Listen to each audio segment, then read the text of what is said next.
bukan anak-anak. Itu udah anak ya. Dan itu berapa?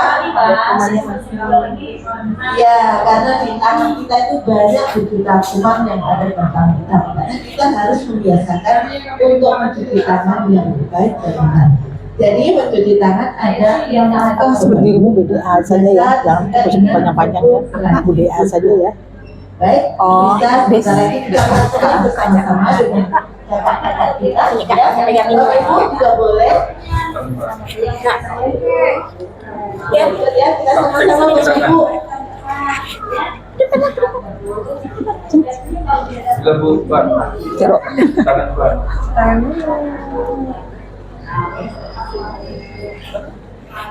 Wah, aku menutupi. Enggak apa, aku senja. Nana menutupi itu, menutupi bapak ibu. Aduh, dok, siap. Nggak apa-apa. Ini bisa lihat di sini ya. Nih. Lihat sama. Nih. Oke, sama-sama ya Bapak Ibu, kita mulai tepung seraci putut. Yang pertama, ini Mas Ibu dengan itu sudah semua. Pertama satu, saraf tangan. 1, 2, 3, 4, punggung tangan. 1, 2, 3, 4, Ya, 1, 2, 3, 4. terus setelah jadi gosok 1, 2, 3, 4. Jarinya Bu, jari-jarinya dikunci. 1, 2, 3, 4. Balas Utar jempol. kemudian 1, 2, 3, 4. Kemudian 1, 2, 3, 4. Terus Jari, ujung kuku ya, ujung putar ke luar, arah luar. 1, 2, 3, 4. Kemudian 1, 2, 3, 4. Itu Bapak Ibu paham ya Bapak Ibu? Cukup 20 detik Ibu Bapak Ibu. Jadi jadikan mencucikan diri dalam kehidupan sehari-hari. Baiklah, untuk selanjutnya Bapak Ibu tadi sudah saya sampaikan bahwa pada hari ini akan ada edukasi Nggak usah Bu. untuk kesehatan, yaitu pencegahan stroke berulang dengan metode tercik dan batuh yang akan disampaikan oleh teman-teman sejawat kita juga, tapi kebetulan sedang melalui program profesinis ya. Untuk selanjutnya kami serahkan kepada Ibu. Izin mengganggu ya Bapak Ibu, sambil menunggu Bapak Ibu mendapat panggilan dari dokter yang dituju. Kami dari Prodines IARSI pada hari ini akan menyampaikan sedikit edukasi tentang pencegahan stroke. Ya, kebetulan kita di sini kan berdekatan poligeriatri ataupun polilansia, kemudian berdekatan juga dengan polisaraf. Makanya pada hari ini tema yang kami ambil adalah pencegahan stroke yang berulang. Untuk materi akan disampaikan oleh teman kami, itu Bu Dea. Nanti setelah penyampaian materi, boleh sekiranya ada yang ingin ditanyakan, monggo silakan. Untuk waktunya silakan Bu Dea. Bismillahirrahmanirrahim. Assalamualaikum warahmatullahi wabarakatuh. Selamat pagi dan salam sejahtera untuk kita semua. Bagaimana kabarnya Bapak Ibu semuanya hari ini? Alhamdulillah sehat. Sehat, alhamdulillah. Baik, Bapak Ibu, tadi sebagaimana yang telah diperkenalkan oleh MC kami dari mahasiswa program studi profesi nurse Stikes IARSI Pontianak, hari ini berkesempatan untuk menyampaikan, ini sebenarnya kita belajar bersama. Mungkin Bapak Ibu juga pernah membaca atau pernah mungkin searching di Google atau di media sosial yang lainnya, atau pernah mendapatkan penyampaian dari puskesmas atau klinik tempat Bapak Ibu sebelumnya berobat sebelum sampai ke sini. tentang bagaimana pencegahan stroke berulang dengan metode cerdik dan patuh. Kenapa sih Kak DA, kenapa sih ini penting untuk kita sampaikan, untuk kita pelajari bersama, terutama bagi Bapak Ibu yang sudah pernah mengalami stroke sebelumnya. Diharapkan setelah Bapak Ibu pernah mengalami stroke sebelumnya tidak terjadi stroke berulang. Karena apa? Karena jika terjadi stroke berulang, maka akan mengakibatkan kecacatan, kehilangan kemampuan dalam segi pengetahuan, dan resiko kematian yang lebih besar kalau misalnya mengalami stroke yang berulang. Nah, itulah mengapa hari ini, tujuan mengapa kita hari ini bersama-sama berkumpul di sini untuk belajar tentang bagaimana cara pencegahan stroke berulang.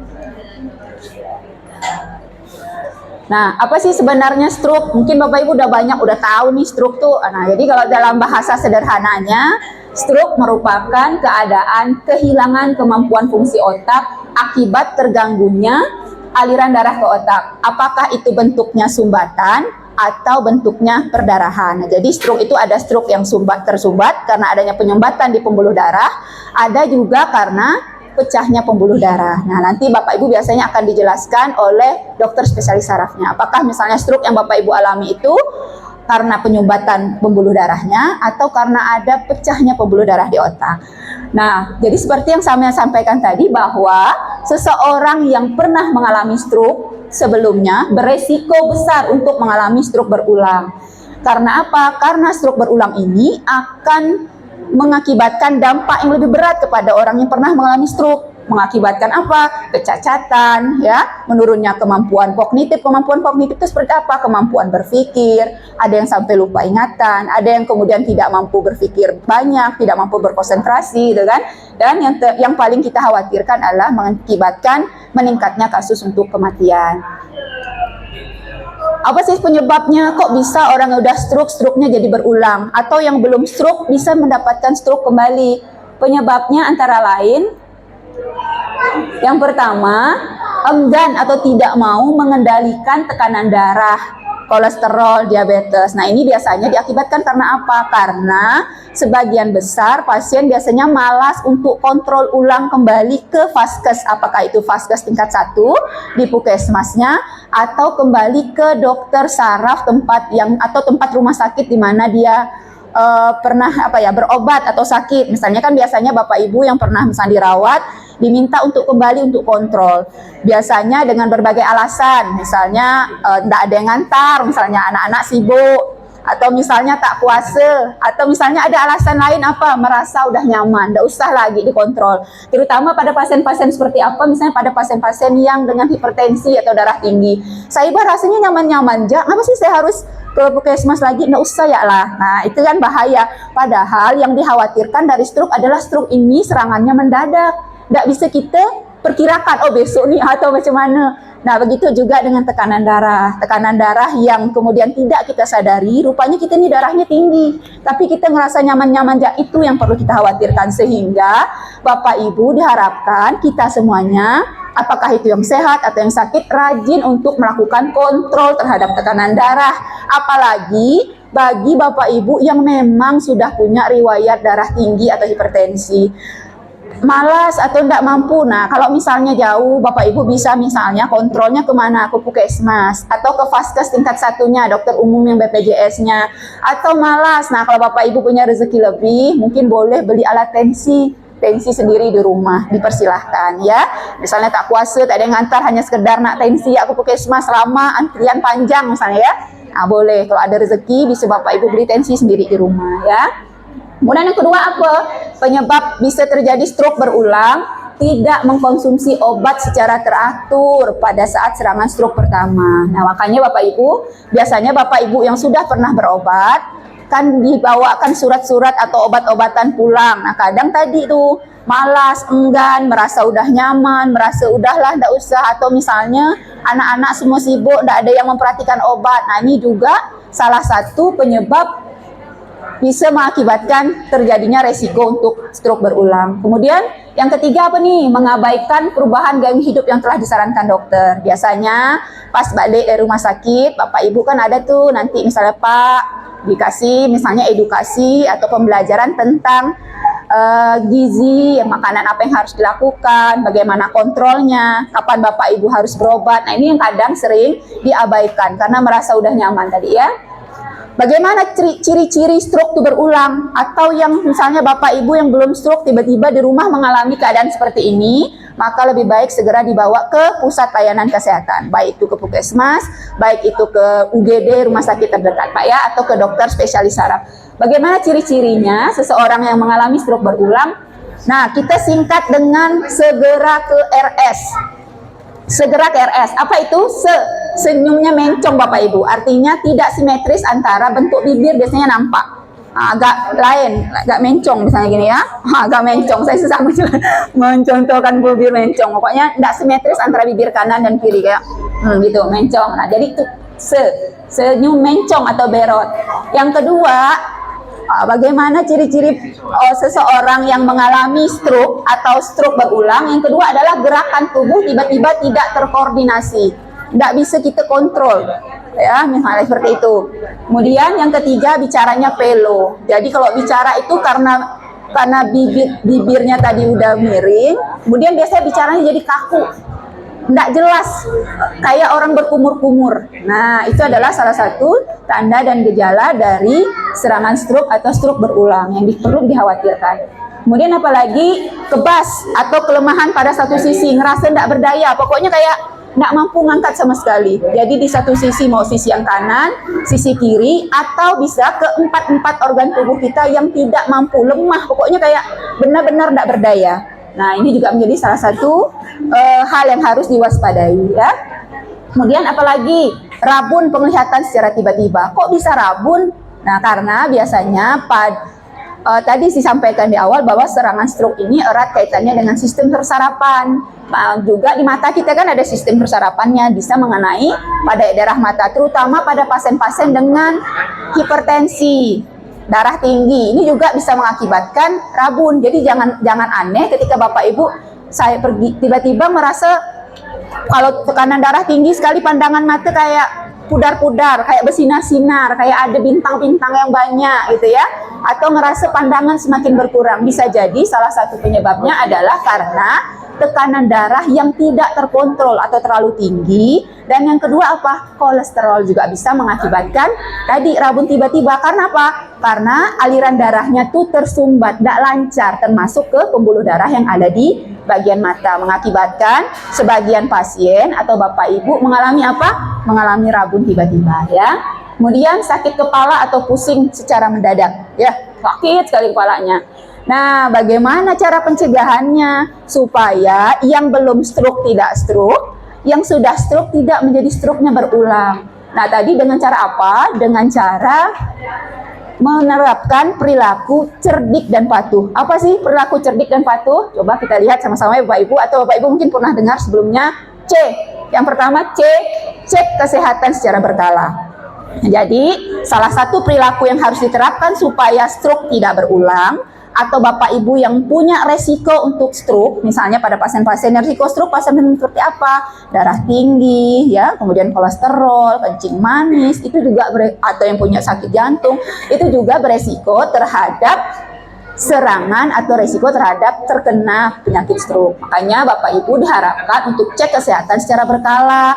Mungkin Bapak Ibu nanti ngerasa aduh capek, pergi ke puskesmas panjang antriannya, atau misalnya mau ke rumah sakit jauh dan lain sebagainya, diikhtiarkan. Ibu motivasi diri Ibu Bapak Ibu sendiri, kalau saya malas daripada nanti saya mengalami kecacatan atau keparahan ya, itu justru akan memperparah keadaan Bapak Ibu, sehingga diusahakan Bapak Ibu untuk selalu datang kontrol ke rumah sakit sesuai dengan waktu yang telah ditetapkan ya. Di sini ya. Baik, nah tadi ya itu yang pertama. Jadi cek kesehatan secara berkala, apakah itu ke puskesmas yang punya darah tinggi dan lain sebagainya atau ke dokter penyakit dalam ya seperti itu ya. Jadi manfaatkan yang pertama layanan puskesmas Bapak Ibu dulu ya, pergi ke situ untuk sekedar melakukan cek kesehatan secara berkala untuk mengetahui berapa sih tensinya, berapa kadar gulanya ya. Kenapa? Karena nanti kalau misalnya kita terlambat melakukan pengecekan, pas sakit, justru keadaan kita jatuh dalam keadaan yang lebih parah. Nauzubillah ya. Tadi kalau misalnya capek, insya Allah ya tidak ada ikhtiar kita yang sia-sia di mata Allah Subhanahu Wa Taala. Termasuklah Bapak Ibu yang sedang menunggu hari ini, insya Allah dicatat sebagai pahala kebaikan dalam berusaha untuk mendapatkan proses kesembuhan insya Allah ya. Nah kemudian apalagi enyahkan asap rokok. Nah boleh nih. Nah ini nih yang kadang masih degil nih Bapak Ibu. Merokok Pak? Ada, sebatang ya. Kita merokok juga ya Bu ya. Atau kadang Pak merokok Pak? Ada, tapi rokok di telinga. Biar ada bau-baunya biar suster. Betul, susah Pak, susah, sulit. Tapi pelan-pelan, jangan langsung terkejut. Yang biasanya sebungkus tiba-tiba enggak itu kan masam kata orang tua mulut. Coba Bapak Ibu perlahan-lahan diusahakan untuk berhenti perlahan-lahan ya, mungkin dari yang tadinya banyak jadi lebih sedikit kayak gitu ya. Kenapa sih harus menghindari rokok? Karena apa? Karena merokok itu merupakan salah satu faktor resiko, karena pada saat Bapak Ibu merokok, zat asap atau racun yang dapat merokok akan mengakibatkan gumpalan di pembuluh darah. Yang nanti kalau gumpalan itu banyak, maka akan menyumbat di pembuluh darah yang mengakibatkan tadi resiko terjadinya stroke. Ya, kemudian apa lagi harus dilakukan? Rajin berolahraga. Olahraganya kemana aja nih? Keliling komplek, yang dekat-dekat aja pagi. Atau misalnya di rumah punya sepeda yang otomatis di rumah. Atau misalnya jalan di mana? Misalnya sekarang udah banyak kayaknya di Pontianak udah banyak jalan yang cantik ya, Bapak Ibu misalnya boleh jalan, tidak sempat pagi, sore, pelan, misalnya 15 menit, 20 menit setiap hari, diikhtiarkan 5 kali dalam seminggu, Bapak Ibu melakukan olahraga rutin yang ringan saja. Sekedar jalan di gang, bolak-balik. Tenang aja, tidak dibilang orang gila. Kalau ditanya ngapain Bapak Ibu bolak-balik? Olahraga gitu. Untuk apa sih? Karena salah satu bentuk pencegahan supaya kita tidak mengalami stroke berulang adalah dengan rajin olahraga supaya apa? Aliran darah kita menjadi lancar ya. Terus terutama pada orang-orang dengan obesitas Bapak Ibu, obesitas mohon maaf yang berat badannya berlebih, maka perlu dilakukan tadi ya rajin olahraga dan D yang selanjutnya diet yang seimbang. Nah jadi supaya apa? Pada saat pasien-pasien yang obesitas, kelebihan berat badan ini akan terjadi penumpukan lemak. Lemak ini akan menumpuk menjadi plak namanya di pembuluh darah. Yang akibatnya apa? Akan menyumbat aliran darah yang menuju ke otak. Itu yang mengakibatkan tadi di awal saya jelaskan bahwa stroke bisa karena penyumbatan. Apakah itu oleh plak-plak tadi? Nah, ya kan? Nah, itu termasuk salah satunya. Sehingga kita perlu melakukan olahraga ringan ya. Kemudian diet yang seimbang. Bukan berarti tidak boleh makan garam, tidak boleh menghindari sama sekali, boleh. Boleh, tapi dosisnya Bapak Ibu kurangi jumlah garamnya. Jadi jangan sampai tidak makan garam sama sekali. Kenapa? Karena garam juga dibutuhkan oleh tubuh kita untuk apa? Metabolisme tubuh ya. Kalau tidak ada garam kita juga lemas. Tapi jumlah garamnya yang dikurangi. Oh ya, makan ikan asin seminggu 3 kali, mungkin sekali dulu misalnya itu ya. Atau misalnya suka makanan-makanan yang asin, dikurangi jumlah garamnya ya. Jadi bukan sama sekali, karena pernah kejadian ada pasien salah dalam penerimaan, tidak boleh makan garam, lalulah diet garam, tidak ada garam sama sekali, dibawa ke rumah sakit, ternyata kadar garamnya turun, jadi malahan lebih parah keadaannya. Itu yang salah ya. Kemudian apa? Istirahat yang cukup ya. Kalau istirahat kita cukup, pikiran kita akan menjadi lebih tenang ya. Kemudian kita akan menjadi lebih bugar. D-nya ada kelola stres. Kenapa sih Bu Desi stres itu bisa mengakibatkan orang darah tinggi? Ada kehubungan antara marah dengan darah tinggi? Ada tidak hubungannya Bapak Ibu? Antara orang marah dengan darah naik?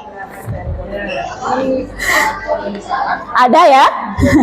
Karena ada ternyata hubungan antara orang yang darah tinggi dengan sifat marah.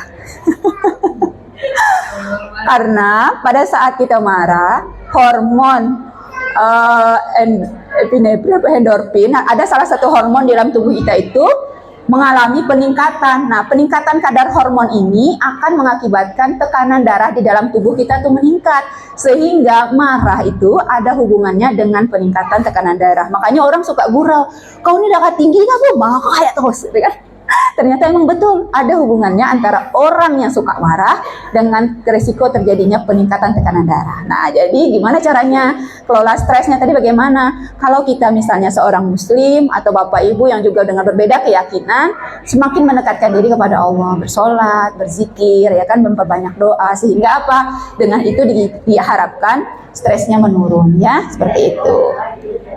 Kemudian apalagi perilaku yang harus kita terapkan, yaitu perilaku patuh. Yang pertama, periksa kesehatan secara rutin agar kita terhindar dari stroke atau stroke berulang. Ya, tadi yang seperti disampaikan di awal. Kemudian atasi penyakit dengan pengobatan teratur, terutama pada pasien-pasien yang dengan hipertensi, Bapak Ibu. Seringkali pasien suka tidak berobat teratur karena udah ngerasa nyaman. Pak, kapan minum obat darah tinggi terakhir? Udah 2 minggu yang lalu atau sebulan yang lalu udah tidak pernah kontrol. Kenapa? Enak, datang ke rumah sakit tensinya jadi tinggi. Ini tidak baik.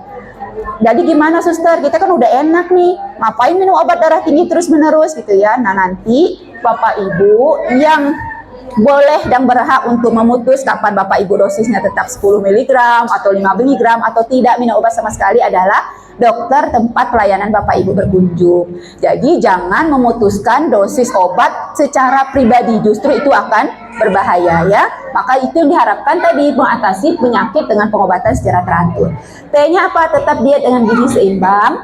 Upayakan aktivitas fisik dengan aman tadi, berolahraga, kemudian di rumah ya, hindari misalnya listrik yang terlalu terang yang akan mengakibatkan mata Bapak Ibu berpendar di rumah, sampai itu ya. Kemudian hindari asap rokok, alkohol dan zat karsinogik yang lainnya.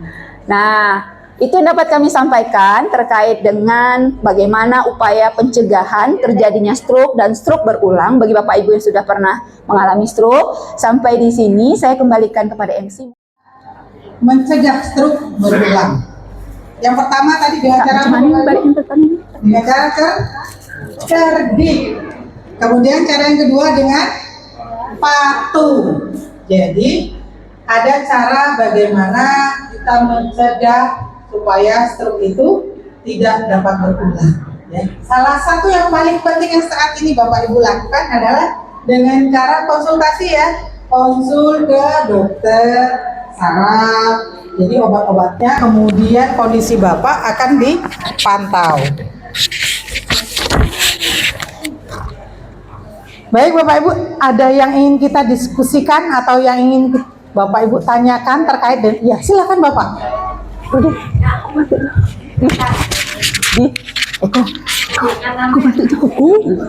Assalamualaikum warahmatullahi wabarakatuh. Selamat siang, Bu Suster, Bu Dokter. Ini kan berkenaan dengan stroke ya Bu. Kira-kira penanganan darurat pada saat pasien yang terkena stroke. Saya itu pernah dengar tapi tidak pernah dicegah. Begitu penderita stroke ini terkena stroke tiba-tiba jari ini ditusuk keluarkan darah. Ya, apakah ini sesuai dengan tindakan medis? Kira-kira fungsinya apa Bu?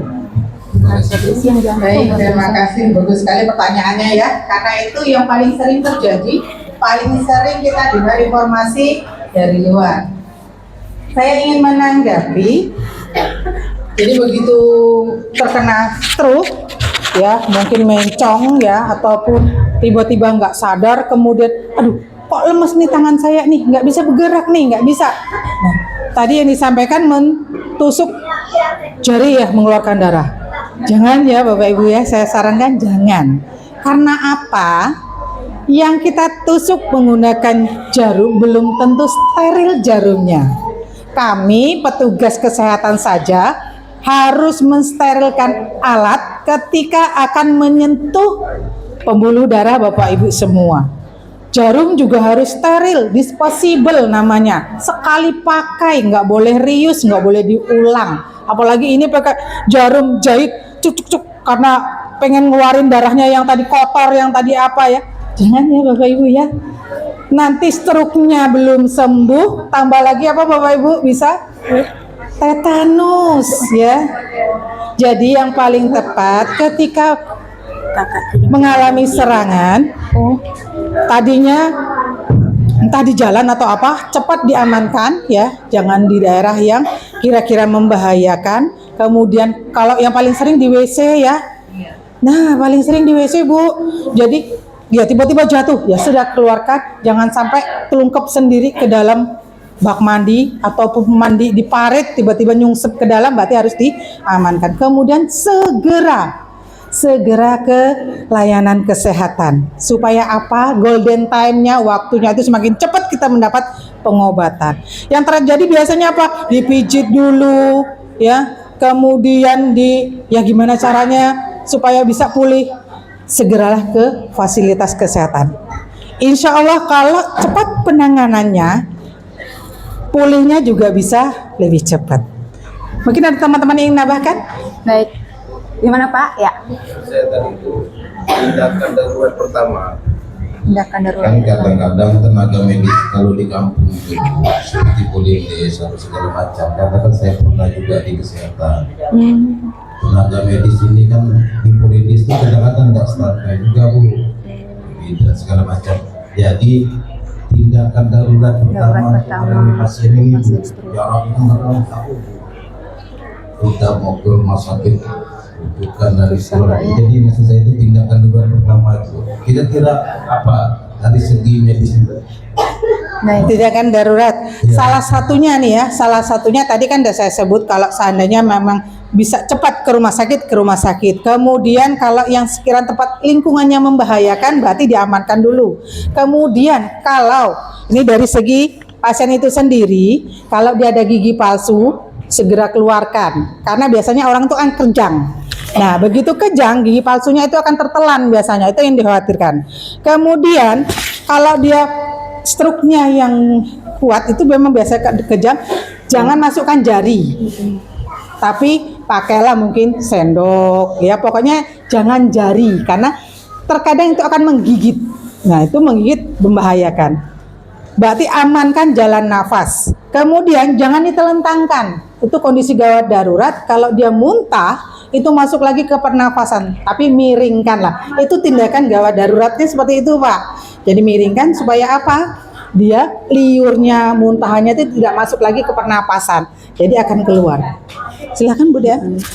Baik, pertanyaan Bapak tadi baik sekali dan seperti yang disampaikan oleh rekan kami tadi Bu Par, saya ingin menambahkan saja Pak, jika misalnya Bapak Ibu menemukan keluarga Bapak Ibu mengalami tadi ya tanda dan gejala stroke tadi, kemudian terjadi misalnya pasiennya mungkin yang dalam keadaan yang parah ya Pak ya, penurunan kesadaran, udah tidak sadar nih di rumah.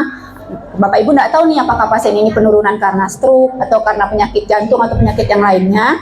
Lakukan seperti apa yang disampaikan Bu Par tadi sebagai pertolongan pertama.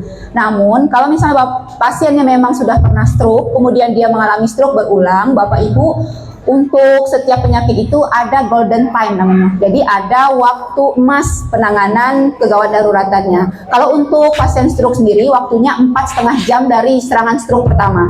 Misalnya pasiennya kejadiannya jam 6 pagi di rumah, maka sebelum jam 10.30, setengah 11, maka pasien ini sudah harus mendapatkan penanganan dari apakah itu dari puskesmas atau dari pusat layanan di rumah sakit Bapak Ibu. Karena dikhawatirkan jika penanganannya telah lebih dari 4,5 jam akan mengakibatkan kerusakan permanen pada otak itu sendiri. Tapi kalau pasien pada keadaan yang lebih gawat darurat itu akan memerlukan waktu yang lebih cepat. Nah, itu yang diperlukan. Memang keterbatasan saat ini terutama seperti Bapak sampaikan tadi, terutama di daerah barangkali ya yang jarak tempuhnya jauh, harus nyebrang menggunakan speed ya, kapan itu yang kadang mengakibatkan pasien yang tadinya mungkin tidak masih bisa ditolong jika segera, tetapi karena jauhnya jarak tadi mengakibatkan ketika dia datang ke rumah sakit kondisinya sudah jauh lebih parah. Itu barangkali nanti mungkin bisa disampaikan ke pusat layanan di tempat Bapak berdinas Pak ya, insya Allah seperti itu. Baik, mungkin ada yang lain yang ingin bertanya, silakan Bapak Ibu. Silakan Ibu. Assalamualaikum warahmatullahi wabarakatuh. Selamat Waalaikumsalam. pagi buat semuanya. mudah-mudahan selalu sehat walafiat. Amin. Pertanyaan saya, Bu Dokter, ya, kan pada saat pasien mendapatkan serangan stroke, ya, kan ada stroke berat dan ringan. Nah, untuk membedakan stroke ringan dan berat itu kan kita awam banget gitu. Nah, pasti kaget dan bingung apa yang mesti kita lakukan. Pertolongan pertama tadi sudah, terus tiba-tiba nggak berubah, dok. Keadaannya nggak berubah, ya kan? Nah, ini yang membuat kita bingung. Ada tadi betul katanya Pak, ditusuk pakai jarum dan jarumnya harus dibakar dulu setelah steril. Ada juga kayak gitu. Terus yang kedua ada pertolongan pertama itu pakai B29. Saya baru dengar kemarin dari teman B29 Sabun. katanya tidak usah dikasih Sabun ya, air, Bu? Sabun. dicampur dengan garam. Nah, setelah itu baru digosokkan ke penderita setelah, karena di situ ada belerangnya gitu. Jadi bisa, dan itu benar-benar bisa kembalikan pasiennya, alhamdulillah bisa kembali. Nah, bagaimana dengan medis gitu? Terima kasih. Baik. Rudi, lanjut. Pak Rudi.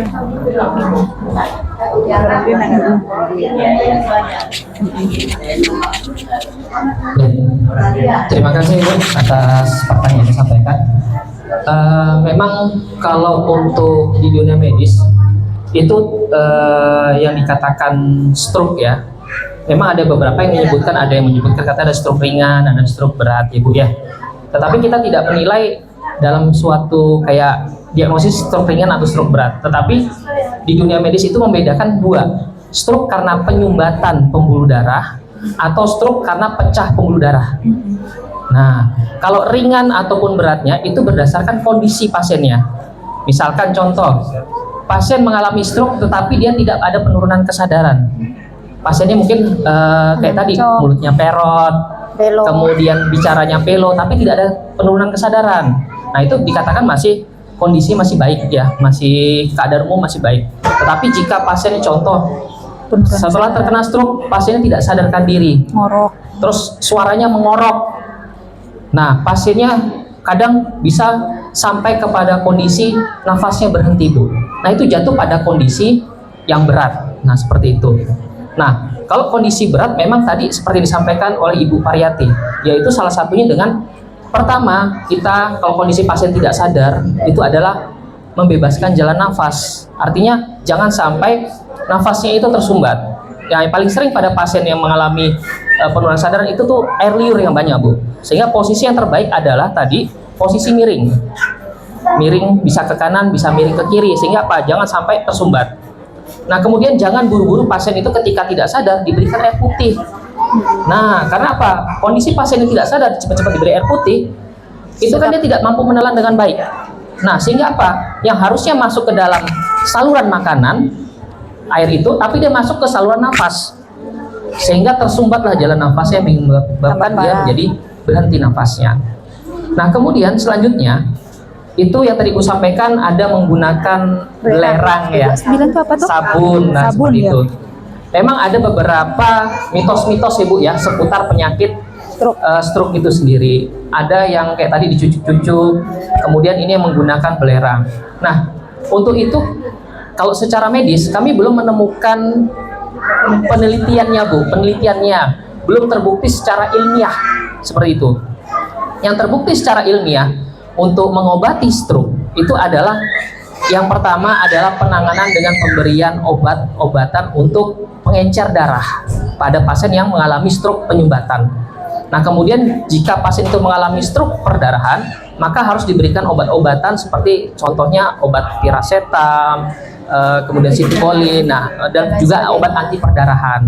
Nah, sehingga memang untuk lanjutan memang yang terbaik adalah dibawa ke fasilitas kesehatan, karena nanti ditentukan nih apakah stroke-nya ini karena penyumbatan atau karena perdarahan, karena pengobatannya berbeda Bu, nggak bisa disamaratakan. Jadi stroke itu nggak bisa disamaratakan, oh ini stroke-nya diobati sama aja semuanya, belum tentu. Sehingga perlu pemeriksaan, contohnya kayak di CT scan dulu, di ronsen otaknya dulu, apakah ini penyumbatan atau dia perdarahan. Nah, kalau seperti tadi itu mungkin beberapa yang beredar di masyarakat Bu ya, tetapi kami tidak bisa menyebutkan itu apakah salah ataupun betul. Tetapi yang bisa kami sampaikan bahwa yang Ibu sampaikan itu kita belum mendapatkan hasil penelitian yang valid. Belum ada penelitiannya, sehingga untuk pembenarannya kita masih belum tahu. Nah, kecuali sudah ada jurnal penelitian seperti itu, baru bisa kita katakan apakah yang tindakan dilakukan itu apakah benar ataupun salah. Habis tanya jawab. Oke, terima kasih Bu. Evaluasi satu kali bersama.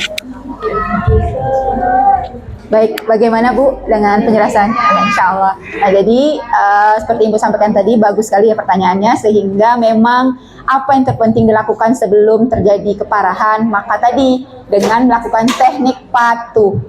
P-nya adalah tadi apa? Pergi ke layanan kesehatan, ya. Kemudian lakukan pemeriksaan kesehatan secara berkala. Seperti yang Bapak Ibu lakukan hari ini udah mantap ya, Masya Allah. Semoga Bapak Ibu diberikan kesehatan ya, diberikan kekuatan, kesabaran, terutama karena banyak yang sakit tapi banyak yang tidak sabar. Betul nggak sih Bu? Sabar tuh benar nggak Bu? Sulit ya? Sulit. Nah, sehingga perlu keadaan yang sabar. Karena lama banget gitu ya. Ini udah berjam-jam belum pasiennya ramai, belum terlayani karena ramai. Misalnya kan perlu sabar ya. Minum obat teratur tuh perlu sabar nggak? Perlu, karena ada yang sampai putus asa kan, bubar ya. Nggak mau karena apa? Capek minum obat. Nah, sehingga perlu sabar lagi. Karena saya secara pribadi banyak menemukan pasien yang semangat sembuhnya banyak, tapi sabarnya sedikit. Maka sekarang harus dirubah. Sabarnya harus lebih banyak supaya sembuhnya segera kepada Bapak Ibu, insya Allah semuanya. Baik, Bu Par, gimana Bu Par? Selanjutnya nih. Baik, sebelum diakhiri, tadi Bapak Ibu sudah bertanya kepada kami. Sekarang boleh barangkali kami mengajukan satu pertanyaan kepada Bapak Ibu terkait dengan apa yang kami sampaikan hari ini. Bapak Ibu, bisakah Bapak Ibu menyebutkan 3 hal yang bisa Bapak Ibu lakukan agar tidak terkena serangan stroke berulang? Boleh angkat tangan? Ya, boleh sambil baca.